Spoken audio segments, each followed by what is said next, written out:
Hello friends, welcome to my channel जय माता दी। आज मैं आप सभी के साथ नवरात्रि पर्व पर माता रानी की चौकी सरल तरीके से आप कैसे लगा सकते हैं इसका वीडियो शेयर कर रही हूं। उम्मीद करती हूं आपको हमारा यह वीडियो जरूर पसंद आएगा।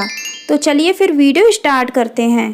माता रानी की चौकी की सुंदरता बढ़ाने के लिए हमने दीवार पर माता रानी की चुनरी लगा ली है। आप चाहें तो साड़ी का भी प्रयोग कर सकते हैं। आप किसी लाल साड़ी का, हरी साड़ी का प्रयोग कर सकते हैं। अब हमने यहाँ पर चौकी रखी है जिस पर हमने नया लाल कपड़ा बिछाया है। माता रानी के दरबार में चौकी लगाने के लिए नए लाल कपड़े का ही प्रयोग किया जाता है, इस बात का विशेष ध्यान रखें। उसके बाद हमने माता रानी की तस्वीर रख ली है चौकी पर। अब हमने यहाँ पर माता रानी की मूर्ति भी विराजित कर ली है।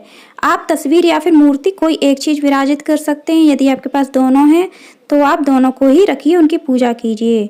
अब मैं यहाँ पर कलश स्थापना कर रही हूँ, जिसके लिए मैंने कलश में जल ले लिया है और कलश के चारों ओर हमने कलावा बांध लिया है। कलश की स्थापना करने के लिए सबसे पहले गंगा जल डाला है, उसके बाद हमने हल्दी की गांठ डाली है, सुपारी डाली है, सिक्का डाला है, थोड़े से अक्षत डाले हैं। इसके बाद हमने इसमें गुलाब जल डाला है। गुलाब जल ऑप्शनल है, आप इसके बिना भी कलश की स्थापना कर सकते हैं।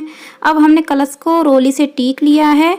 इस तरह से हम कलश को टीक लेंगे। अब हम कलश पर स्वास्तिक बना देंगे। कलश पर स्वास्तिक हम रोली से बना रहे हैं और हमें स्वास्तिक कलश के दोनों ओर बनाना है, यानी कि आगे भी और पीछे भी। अब हमने कलश पर स्वास्तिक बना लिया है। स्वास्तिक बना लेने के बाद अब हम कलश के मुख पर आम के पत्ते लगा लेंगे। आम के पत्ते उपलब्ध ना हो तो आप अशोक के पत्ते भी लगा सकते हैं।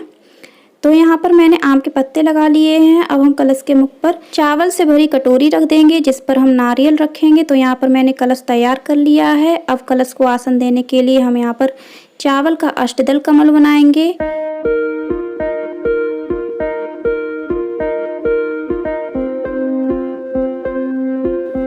तो फ्रेंड्स, मैंने यहाँ पर अष्टदल कमल लगभग बना लिया है। यदि आप अष्टदल कमल नहीं बना सकते हैं तो आप सिंपल चावल की ढेरी रख लीजिए, उस पर कलश की स्थापना आप कर सकते हैं।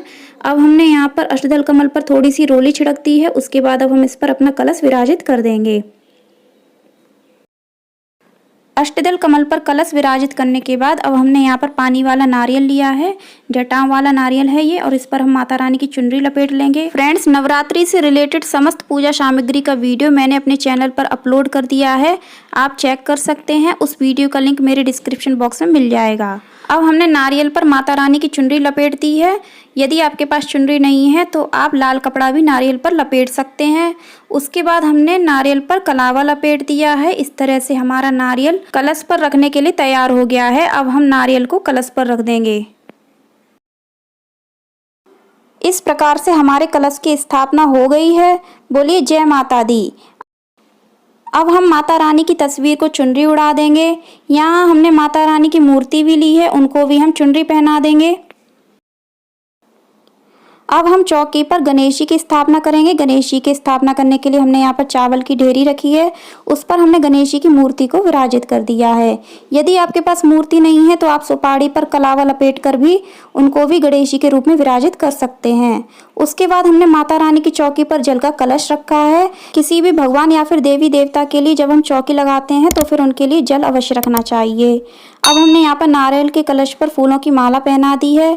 इसके बाद हमने माता रानी और गणेश भगवान को भी फूलों से सजा दिया है। आप पूजा करने के बाद भी भगवान को फूल अर्पित कर सकते हैं।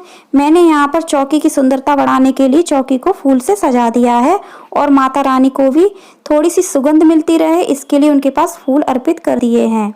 अब हमने यहाँ पर माता रानी के लिए श्रृंगार का सामान लिया है, जो हम माता रानी के पास रख देंगे। आप चाहें तो यह श्रृंगार का सामान अष्टमी या फिर नवमी के दिन माता रानी को अर्पित कर सकते हैं। मैं माता रानी को प्रथम दिन ही श्रृंगार भेंट करती हूँ, इसीलिए मैंने माता रानी को आज ही श्रृंगार भेंट कर दिया है। अब हम माता रानी को भोग अर्पित करेंगे। भोग में हम यहाँ पर मिठाई अर्पित कर रहे हैं, आप फल भी अर्पित कर सकते हैं। तो हमने यहाँ पर माता रानी को मिठाई अर्पित की है। आप पंचमेवा भी माता रानी के लिए अर्पित कर सकते हैं। इसके बाद हमने यहाँ पर अखंड ज्योत तैयार कर ली है, जो आप देख सकते हैं बड़े दीपक में है, और हमने यहाँ पर आरती वाला दीपक भी तैयार कर लिया है। अब माता रानी की पूजा करने के लिए सबसे पहले हम अखंड ज्योत को प्रज्वलित करेंगे। उसके बाद अब हम माता रानी की पूजा करेंगे। सबसे पहले हम गणेश जी को रोली लगाएंगे और अक्षत चढ़ाएंगे। भगवान गणेश को वस्त्र रूपी कलावा भेंट करेंगे। अब हम माता रानी की तस्वीर की भी पूजा करेंगे। तस्वीर पर भी हम माता रानी को रोली और अक्षत अर्पित करेंगे। हमारी तस्वीर पर माता रानी के पूरे 9 रूप हैं, तो हम सभी को रोली लगाएंगे और फिर अक्षत चढ़ाएंगे। इसी प्रकार से हम माता रानी की मूर्ति की भी रोली और अक्षत से पूजा कर देंगे और हम कलश की भी इसी प्रकार से रोली और अक्षत से पूजा कर देंगे। पूजा करने के बाद हम माता रानी के लिए हवन कर देंगे। बहुत सरल तरीके से मैंने यहाँ पर हवन किया है।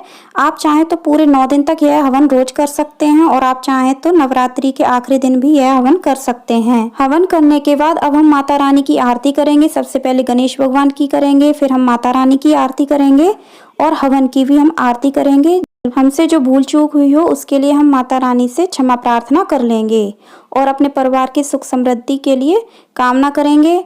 उसके बाद आप चाहें तो नवरात्रि के पूरे 9 दिन तक दुर्गा सप्तशती का पाठ भी कर सकते हैं, जो कि नवरात्रि में पाठ करना बहुत ही लाभदायी माना जाता है। तो आपको हमारी ये वीडियो कैसी लगी कमेंट करके जरूर बताना। पसंद आई हो तो लाइक करना, शेयर करना और हमारे चैनल को सब्सक्राइब करना। कमेंट में जय माता दी अवश्य लिखना। धन्यवाद। जय माता दी।